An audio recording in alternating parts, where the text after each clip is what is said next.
Salve terráqueos, tudo bem com vocês? Eu sou o José Mendes, popular Zé Pintor. Seja muito bem-vindo mais uma vez ao canal Refutando a Terra Plana. Tá, calma pessoal, calma. Foi só uma pegadinha. Estou tentando aqui driblar o algoritmo do YouTube. Estou falando assim do título do vídeo. É uma fake news pequenininha, tá bom? Não leve em consideração, já vou dar spoiler logo no início. É só uma pequena fake news, é só uma estratégia para driblar o YouTube para que meus vídeos saiam de mais de 10 visualizações. Olha só pessoal, enquanto eu estiver colocando aqui, ó, a favor da PL Fake News, a favor da PL Fake News, não tem jeito, ninguém vai acessar os meus vídeos. Aí eu coloquei aqui para me ver se eu consigo dar um drible da vaca no algoritmo do YouTube. Valeu? É óbvio. Eu já vou dar spoiler. Eu vou reagir aqui ao vídeo do Gregório Duvier, do Greg News, mas já vou dar spoiler. Você não vai achar que o Gregório Duvier, um cara tão sábio, tão inteligente, iria ser contra a PL da Fake News. Você leu no título aí, e por isso que você veio conferir no vídeo se realmente é verdade, porque seria algo absurdo. Pessoas inteligentes não são contra a PL da Fake News. Mas continue no vídeo, vamos aqui fazer um react aqui ao Greg News, ao Gregório Duvier, e saber quais são os argumentos que ele tem para ser favorável à PL das Fake News. Acredito que ele vai usar algum argumento que eu já utilizei aqui. Mas vamos só conferir? Vamos lá, vamos fazer aqui um react diferente hoje. Um react que provavelmente eu não vou entrar em contradição, provavelmente. Mas quem sabe, hoje em dia a internet sabe como é que é, né? Surpreende o tempo todo. Vamos lá, solta o Gregório Duvier aí, o Greg News. Solta aí. Muito boa noite. Perdeu tudo. Você já deve ter visto essa manchete. Conheça o drama do galã que perdeu tudo. Ou então aquela outra, você não vai acreditar no que aconteceu com o elenco original de Malhação. Toda vez que tá escrito, você não vai acreditar, eu clico. E eu sempre fico decepcionado, porque eu acredito que eu não vou acreditar.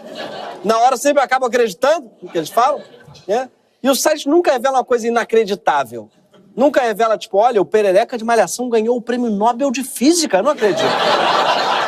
Eu não acredito. Não. Você clica e descobre que o Perereca da Malhação virou corretor de investimentos. Foda-se, acredito, foda-se. É precisamente isso que eu esperava do Perereca de Malhação. Assim como o Mocotó, eu cliquei, você não vai acreditar por onde anda o Mocotó de Malhação. Cliquei, descobri que ele abriu um açougue. Um açougue que ele insiste que não é um açougue. É uma casa de carnes, que em português, o Mocotó se chama açougue. É a definição de açougue, é uma casa de carnes. Mas é isso que eu esperava do Mocotó. Que ele abrisse um açougue, inclusive pelo nome dele, que é um apelido de açougueiro. Então, eu acredito. Claro que o Mocotó virou açougueiro. Fora que tudo pode acontecer com o elenco original de Malhação, né? O Mário Frias virou secretário de Cultura. Carolina Dickmann virou a lei, ou seja, tudo pode acontecer. Mas mesmo sabendo que a informação vai ser decepcionante, esses sites sabem que a gente vai clicar no link. Por quê? Porque o ser humano, ele se interessa muito em saber o que aconteceu com gente por quem ele não tem o menor interesse.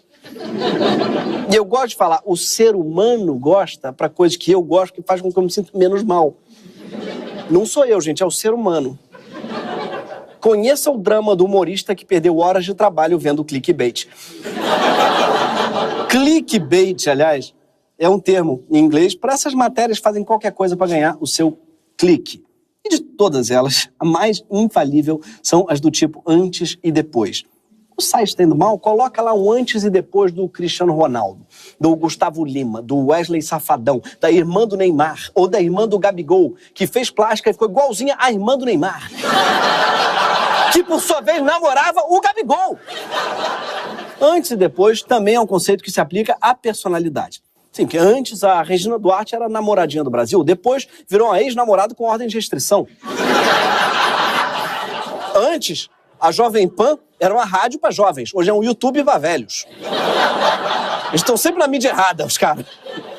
Antes, a gente zoava o Alexandre Moraes porque ele cortava pé de maconha no Paraguai. Hoje, se eu encontrar com o Xandão, eu o chamo pra fumar um baseado. Afinal, nós dois temos isso em comum. A gente gosta de prender e soltar, prender e soltar. Mas o melhor de todos os antes e depois, até hoje, foi o do Olavo de Carvalho. Morreu, virou poeta. Esse negócio de antes e depois é tão clickbait que dá até pra dizer que a sociedade ocidental é fundada num grande antes e depois. Até hoje, a gente conta os anos por antes e depois de Cristo. Pois é, a Bíblia foi o primeiro choquei. Se tivesse título grande pra clicar, a Bíblia seria urgente, você não vai acreditar no drama do profeta famoso que perdeu tudo. João. Aliás, Jesus é um cara que teve um antes e depois facial também muito radical, porque ele era um judeu da Galileia, depois de morto transformaram num mochileiro sueco, num Tel Becker, um vocalista do Engenheiro do Havaí. Sim, a minha highway é o caminho, a verdade e a vida, deve ter cantado. Fizeram nele uma harmonização facial póstuma, coitado. Mas quem nasceu nos anos 80 ou antes, também pegou um antes e depois muito drástico, que é o da internet. Sim, nós, millennials, nós crescemos junto com a internet. Mas ela mudou ainda mais do que a gente. Tá mais calva e com a coluna ainda mais torta. Porque na nossa época, para começar, a internet era discada. Sim, criança, a internet fazia barulho. E não qualquer barulho.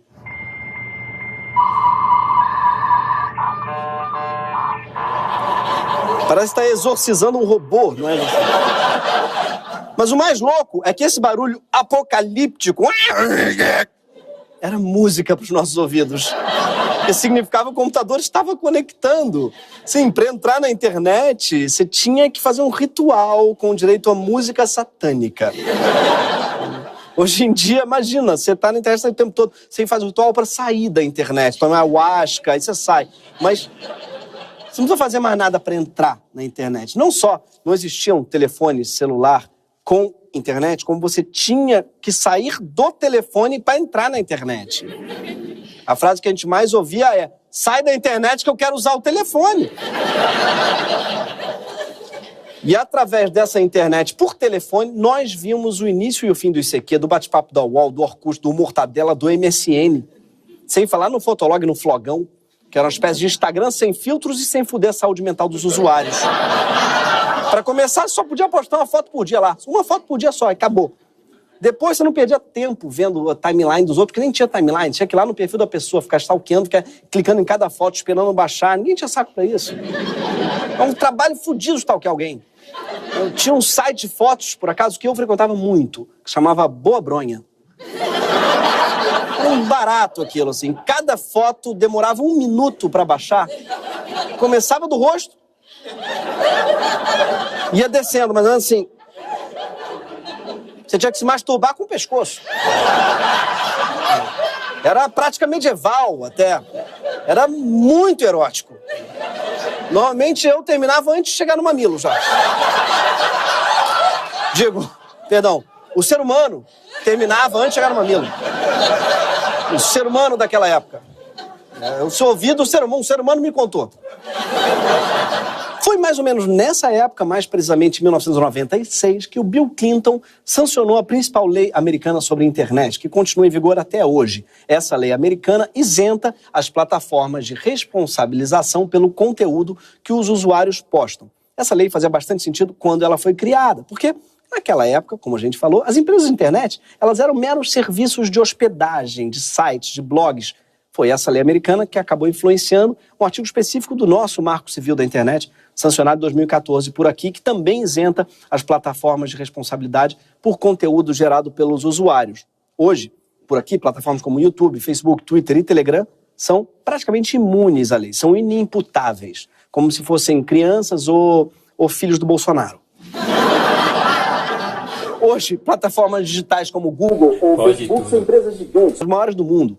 São maiores que qualquer Ford, qualquer Shell, qualquer Coca-Cola. Sim, a Alphabet, que é a dona do Google, vale US$ 1,5 trilhão, que é praticamente o valor do PIB do Brasil em 2021. Sim, tem uma empresa ali da Califórnia valendo a mesma coisa que toda a riqueza produzida por 215 milhões de brasileiros durante o ano todo. Sim, a gente tem mais de 200 milhões de pessoas se fudendo o ano inteiro, plantando soja no sol a pino, morando em plataforma para buscar petróleo no pré-sal, fazendo bolo de pote, cobrando por parecer jurídico, fazendo day trade na Faria Lima, vendendo um biju de miçanga, extraindo tonelada de minério de ferro. E a gente vale a mesma coisa que uma empresa sozinha do Vale do Silício. E o que essa empresa faz? Você pergunta um negócio pra ela e ela fala, você quer? Tá ali, ó. Pode ir lá. Essa empresa basicamente substituiu o desocupado na beira da estrada. É uma empresa que vale US$ 1,5 trilhão fazendo a mesma coisa que o gordinho do Posto Piranga. Só que, falando sério, é óbvio que o Google, hoje, faz mais do que só te dizer onde é que uma coisa tá. Assim como o Instagram não é só um lugar para você postar uma foto fumando maconha no seu close friends. Nos últimos 20 anos, a maior parte das empresas de tecnologia migrou de um modelo de infraestrutura digital, que veicula conteúdo, para um modelo de distribuição algorítmica desse conteúdo. Nos anos 90, essas plataformas elas funcionavam um pouco como gráficas de aluguel, que permitiam que, de repente, fosse muito barato, muito fácil para cada pessoa chegar lá e publicar o seu próprio jornal. Hoje, elas fazem bem mais do que te deixar publicar o seu jornal. Elas são a única maneira de você publicar o seu jornal. Elas cobram de quem quer anunciar no seu jornal e cobram de você para distribuir direito o seu jornal e, se der na telha, escondem o teu jornal atrás da última prateleira da banca e também proíbem o seu jornal de ter coisas que elas não gostam. Tá fazendo com o título dos meus vídeos. Hoje, as plataformas têm tantos dados sobre cada um de nós que elas podem vender uma publicidade cada vez mais individualizada. Todo mundo já passou por isso. Tá vendo o celular? Gente, eu estava pensando em viajar para Cachoeiro de Itapemirim. E apareceu esse anúncio aqui da aviação Cometa, falando porque tem passagem para Cachoeiro. O Instagram está lendo meus pensamentos. Não, na verdade é pior que isso, amor. Você só pensou em viajar para Cachoeiro porque ele te mostrou a música Meu Pequeno Cachoeiro, de Roberto Carlos. Para quê? Para você pensar que está pensando por conta própria. Então o algoritmo não lê pensamento, não. Ele escreve pensamento. Resumindo, o Google finge que é o cara à beira da estrada que te dá uma informação, mas é como se você perguntasse para esse cara como é que faz para ir para Niterói e ele te mandasse pegar a Dutra. Por quê? Porque ele está ganhando um cascalho do Graal. O algoritmo é basicamente esse código que decide o que a gente vai ver ou não vai ver e tenta prender nossa atenção para a gente ver tudo que ele quer. Ele não está lá para informar a gente, nem para entreter a gente, mas para vender acesso a gente para quem quiser pagar, gerando lucro para a plataforma. Sim, o algoritmo ele é o nosso cafetão. Com a diferença de que esse cafetão fica com 100% dos lucros e a gente é pago com vídeos de gatinhos e microdoses de dopamina. Com isso, as empresas vão crescendo infinitamente e a minha timeline começa a ser bombardeada por anúncios como esse.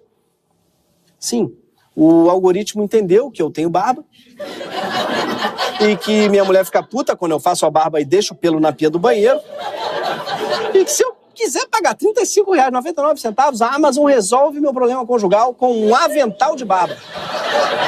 Só que não é só o poderoso lobby do avental de barba que compra espaço publicitário na internet. No meio do ano passado, em pleno ano eleitoral, o maior anunciante de política do Google e da Meta, que é a empresa que inclui Facebook e Instagram, era o Brasil Paralelo. Sim. Já fiz vídeo aqui falando do Brasil Paralelo. Pelo ponto de vista de quem não estudou história do Brasil. Um site que vê a nossa história, né, do ponto de vista do Olavo de Carvalho. E esse ponto de vista não consegue ver nada, porque está debaixo da terra. Tem um vídeo do Olavo de Carvalho também aqui no meu Vai estar canal. vendo a história do Brasil daí de baixo. E ele resolveu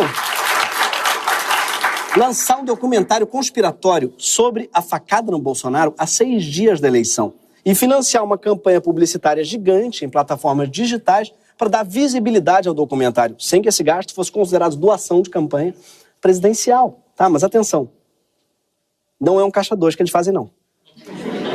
é um caixa paralelo. É por isso que muitos Todos esses assuntos, pessoal, já abordei aqui no meu canal da internet que isentam as plataformas de responsabilidade pelo conteúdo postado, em especial pelo conteúdo pago, com o qual elas ganham muito dinheiro, ou pelo conteúdo que viraliza massivamente, com o qual elas também ganham muito dinheiro com anúncio. A primeira iniciativa de peso nesse sentido veio da Alemanha. Em 2017, o governo alemão passou uma lei chamada Netzwerkdurchsetzungsgesetz. Sim, esse é o nome da lei, tá, gente? Alemão faz palavra igual faz salsicha. Sai jogando tudo, mistura, foda-se. É a palavra. E essa palavra eu acho que é difícil até pra eles, tá? Porque eles mesmo inventaram a sigla pra conseguir falar ela sem desistir no meio. NetzDG, sim. Até o alemão tem dificuldade pra falar alemão. Bom, mas o que importa é que essa lei obriga as plataformas a tirar do ar por conta própria qualquer conteúdo claramente ilegal. Em 2018, a França passou uma lei parecida voltada ao combate de notícias falsas e há poucos meses a União Europeia colocou em vigor a Lei dos Serviços Digitais, que obriga Google, Facebook, Twitter, Amazon, YouTube, TikTok, Instagram e mais 12 plataformas a dar acesso ao banco de dados e ao algoritmo sempre que acionadas. A lei europeia também manda essas plataformas mudarem o algoritmo caso seja mostrado que ele provoca um risco sistêmico e proíbe o direcionamento de publicidade a partir de certas categorias, como a etnia ou opinião política do usuário. Ou seja, dificulta o trabalho de quem quer patrocinar supremacismo ou ódio religioso. Agora, se você quiser anunciar alguma coisa apenas para um homem jovem branco reaça, você vai ter que anunciar no show do Léo Lins. Não vai ficar botando para todo mundo. Essa é a lei que aqui no Brasil está servindo de inspiração para o projeto de lei 2630, também conhecido como o PL das fake news. O projeto, que está sendo relatado pelo deputado Orlando Silva, visa o controle das plataformas grandes com mais de 10 milhões de usuários no Brasil. Mas mesmo dentro dessas plataformas, a lei não pretende controlar todo o conteúdo postado por todos os usuários, até porque só no YouTube as pessoas sobem 500 horas de vídeo por minuto. Orlando Silva e Mamãe Falei, tá aí no canal, pessoal. Um minuto. Como é que cabe 500 horas num minuto só? Foi em KY no minuto? Dá pra KY? Você me deu muita pena nesse minutinho, tadinho, com 500 horas dentro dele. Desculpa. É que o ser humano tem dificuldade de entender esse conceito. Não é sou eu, não. Você pode estar pensando que é impossível monitorar tudo isso, né? Essas 500 horas por minuto. Sim, realmente seria. Só que tem um detalhe. 5% dos vídeos do YouTube são responsáveis por 95% de todas as visualizações. Por isso que o PL 2630 não está muito preocupado em censurar o seu avô, quando ele fala que tem que fechar o STF. Porque o vídeo dele, gente, vai ter 4 visualizações. A gente sabe disso. Vai ter ele que vai ver o vídeo dele, com certeza. A ver se foi direitinho, tudinho. Vamos lá, senhor. Vai ter o teu primo, que puxa o saco dele, a tua irmã, que vai te mandar o vídeo pelo WhatsApp dizendo: olha o vovô passando vergonha de novo. E vai ter, claro que vai ter também o Xandão. Ele assiste tudo velocidade 5.000, foda-se. Mas falando sério, o YouTube, gente, só tem que agir quando milhares de pessoas compartilharem ao mesmo tempo o vídeo do teu avô.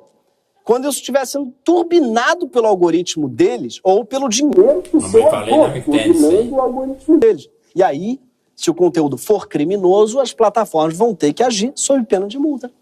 E vão ter que prestar contas a uma agência do Estado. Vão ter que ajustar o algoritmo para evitar que isso aconteça de novo. Eventualmente, deixando de ganhar o dinheiro do seu avô, sim. O que ainda tem essa vantagem. Esse dinheiro pode ficar para você.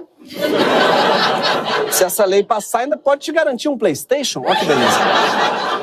Hoje, as plataformas já tiram conteúdo criminoso ou falso do ar. Mas, muitas vezes, esse processo demora. Na prática, as empresas ganham ainda muito dinheiro veiculando por dias e dias conteúdo publicitário que fere as leis do país ou que propaga mentiras. Por exemplo, usando o banco de anúncios do Google, a gente pode ver que o Bolsonaro colocou 28 milhões de reais na plataforma para patrocinar conteúdo durante as eleições. A maior parte disso foi no YouTube. Só que quando a gente tenta ver que conteúdos são esses, não dá para saber quais eram porque eles foram removidos por cometerem violações. Violações que o YouTube não explica quais são. Só que antes de serem removidos, esses anúncios renderam uma grana para o Google e foram vistos por centenas, milhares de pessoas. Já estava feito, né? Milhões de pessoas. Deve ser por isso que o Bolsonaro gostava tanto de mandar as pessoas darem um Google. Eu boto o Google, né? Ou então você vai lá no Google, né? É só você botar no Google ali. Você bota ali no Google, bota no Google, entra lá no Google. O pessoal pode entrar no Google aí. O pessoal da esquerda aí, procura aí. Uma tragédia pro Brasil, meu Deus do céu. Ele tem que botar a palavra Google no Google, porque ele fala que é o Google. Bota no Google. Bota lá no Google que você vai achar o nome do Google. Bota no Google. É Google? Por acaso, ele mandou a gente procurar pleonasmo abusivo no Google. Eu busquei lá. Só que eu acho que ele não botou dinheiro suficiente nessa notícia do pleonasmo abusivo. Porque eu busquei, a única ocorrência que eu encontrei foi dele mesmo falando pleonasmo abusivo. Não faz sentido nenhum esse termo. A expressão não existe, inclusive. Até porque todo pleonasmo é abusivo. Ou seja, pleonasmo abusivo é um pleonasmo. Bolsonaro, ele inventou um metapleonasmo. E se você, Bolsonaro, não sabe o que é um metapleonasmo, dá um Google. Sabe o que você vai encontrar lá? Nada. Se fudeu. Mas, enfim, o PL 2030 também muda uma coisa muito importante. Hoje, não tem nada na nossa lei que impeça o Instagram, o Facebook ou o Twitter de suspender qualquer conta sem dar satisfação ao usuário. Ou que os obrigue a criar um canal claro para você reclamar quando sua conta é sequestrada. A nova lei quer obrigar as plataformas a criarem canais de reclamação e vai dar a elas um prazo para responder ao usuário. Todo mundo que já tentou reativar uma conta que foi deletada ou que foi hackeada sabe que falar com o Instagram é pior que falar com a net. Aliás, é muito pior, porque eu não sei se já perceberam, mas o telemarketing, ao contrário das redes sociais, foi regulado. Hoje em dia, por lei, eles não podem mais fazer ghosting com você, ficar te obrigando a ficar ouvindo Por Elise eternamente. Não pode mais. Já o Instagram, eu não sei se perceberam, não tem nem um telefone para você ligar. Não tem. Não tem nem uma Judite para você xingar. Se alguém criar uma conta fake sua no Instagram, se hackearem sua conta para tirar dinheiro dos seus amigos vendendo móvel que não existe... Você não encontra um ser humano para resolver seu problema. Não existe. O Instagram te direciona para um formulário, porque não se dá o trabalho de dizer em quanto tempo sua reclamação vai ser lida, ou se ela vai ser lida, menos ainda se ela vai ser atendida. E você adora ficar falando mal por aí de repartição pública. As maiores empresas do mundo têm um serviço muito pior que o Detran, gente. Não confundir com o Deltan, que agora não tem mais serviço.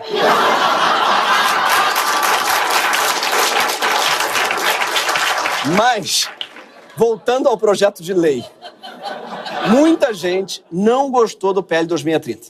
A começar pelas próprias empresas de tecnologia. O Google, por exemplo, meteu um anúncio na própria página contra o PL, dizendo que o PL ia aumentar a desinformação, a confusão sobre o que é verdade e mentira e piorar a internet. E você vê que eles estão errados só de acreditarem que algo pode piorar a nossa internet.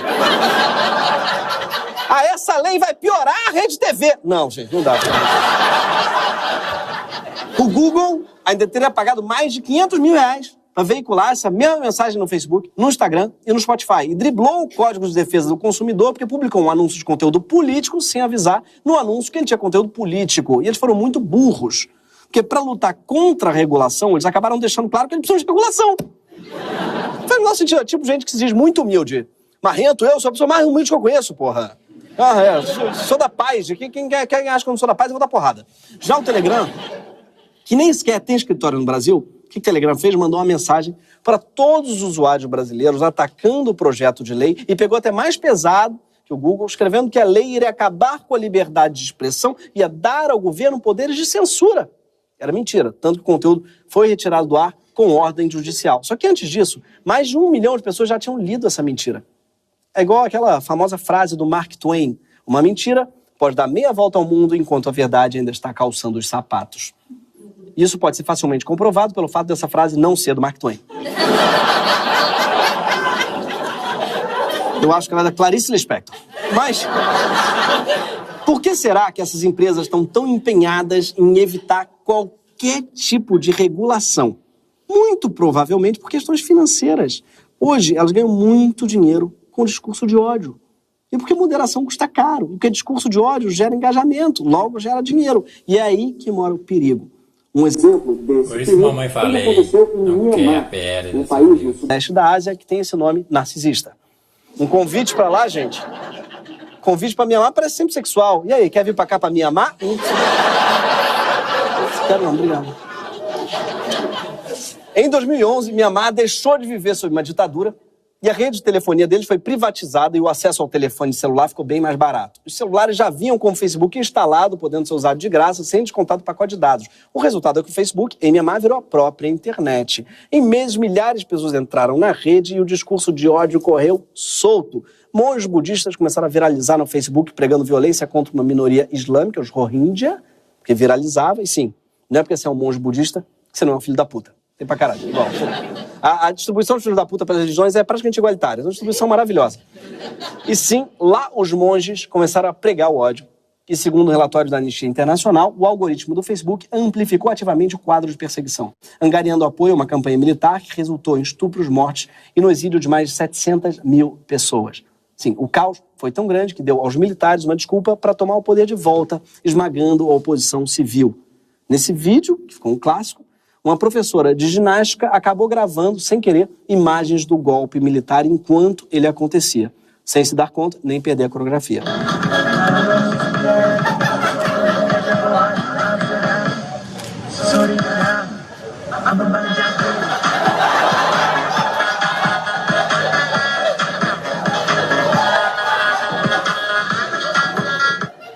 Com esse vídeo você vê que não foi só o discurso de ódio que o Facebook ajudou a espalhar, mas também a dancinha fitness, que é quase tão grave.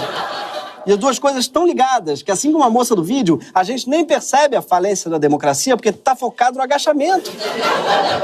Aí, aparentemente, sabe quantas pessoas o Facebook tinha para moderar conteúdo em birmanês, que é a língua oficial de Mianmar, quando a loucura toda começou? Uma. Ela ficava baseada na Irlanda. Ou seja, provavelmente, ainda por cima, estava bêbada.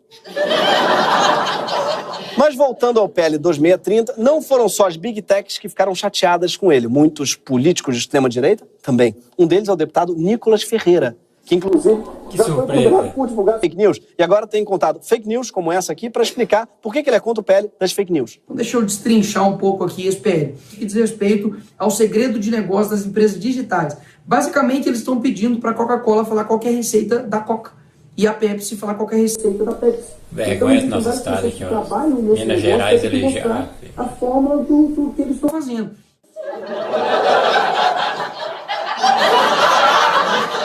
Gente, já pensou se a Coca ou a Pepsi tivesse que divulgar os ingredientes? Já pensou se isso tivesse que vir escrito em toda a latinha de refrigerante? Eu acho que o menino Nicolas nunca teve contato com o rótulo. Ele nunca teve contato com o mundo. Imagina ele vendo e falando: ô mãe, descobri aqui um segredo. Vamos ficar milionário, mãe. Descobri. Tá aqui.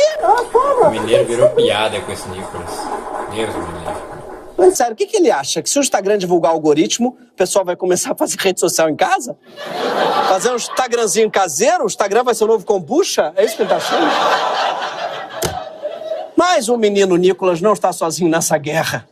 Tem, inclusive, uma recém-formada bancada contra o PL 2030 com participações de gente assim. Isso é apenas uma prévia do que vai acontecer e certamente vai atingir vocês. Não falha nunca. Nós não queremos o PL 2630. Para nós, isso tem nome, mordaça. Para nós. Tem idiota progressista aí que é contra a PL. Não entendo, não.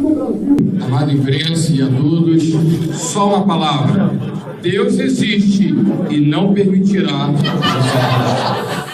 Deus existe, não permitirá. São 7 palavras. Não foi uma só, não. Eu acho que esse deputado tá achando que fala alemão. Aliás, pastor tem mania de perguntar isso na rua. Vocês já viram? Você já conhece a palavra de Jesus?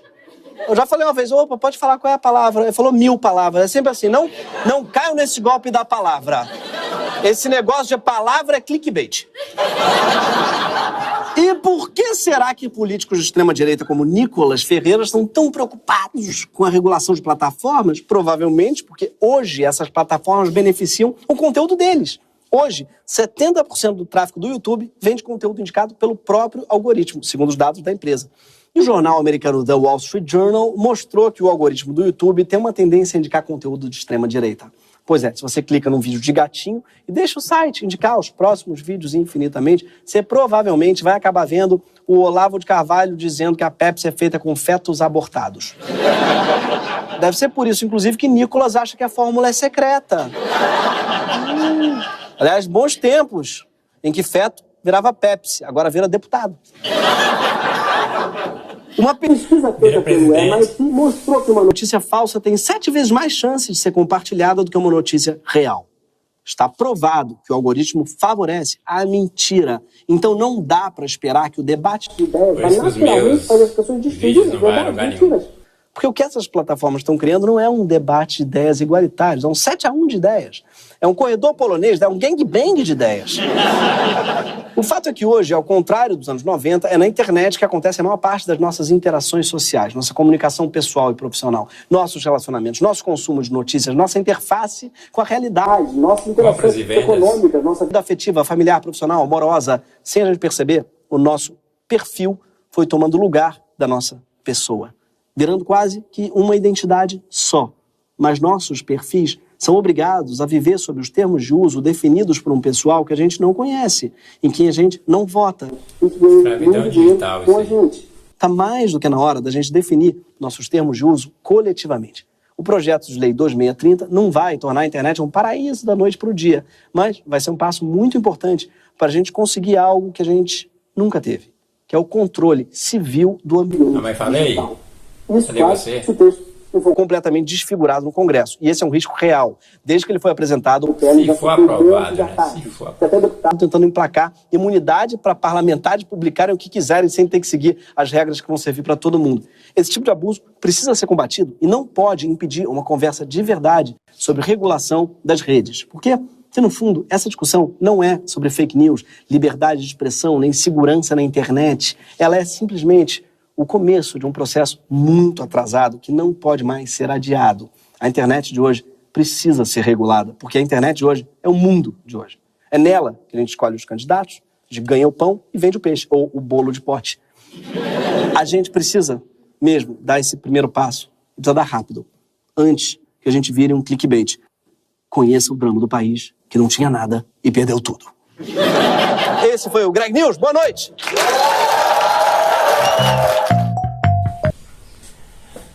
Pessoal, o react hoje ficou longo, viu? Eu não falei muito, eu evitei para não ficar mais longo ainda. Então eu vou finalizar aqui dizendo o óbvio, né? O que eu sempre disse. Desde 2019, quando eu comecei a postar vídeo na internet, no YouTube, eu sempre tenho dito, repetido, que se não houver uma regulamentação, realmente estamos em uma terra sem lei. A internet é uma terra sem lei. Porque a justiça comum, pessoal, não dá conta. E aquele mamãe falei, aquele mamãe chorei, fica com aqueles argumentos velho tosco de que o juiz pode resolver tudo, o juiz ele está falando aquilo porque igual o Gregório do Vier acabou de dizer. Interesse deles, eles estão lutando pelo interesse deles. Agora você que não sobrevive com vídeos no YouTube igual eu, você que não quer ver todos os males acontecendo no Brasil, se você é contra essa PL, você é muito mal informado. Que as pessoas mais bem esclarecidas do Brasil, como o Gregório do Vier, não esperavam outra opinião dele, né? Eu não esperava. Eu já comecei a assistir o vídeo aqui, fazendo react com vocês, mas eu já imaginava que o Gregório não seria contra uma PL que regulamenta um mundo sem lei. Mas enfim, tudo que ele disse aqui, já tem vídeos no meu canal, já falei, a opinião praticamente é a mesma, enfim. Mas é isso aí, 35 minutos de direct, esse bateu o recorde. Valeu, falou, até o próximo. Tchau, obrigado.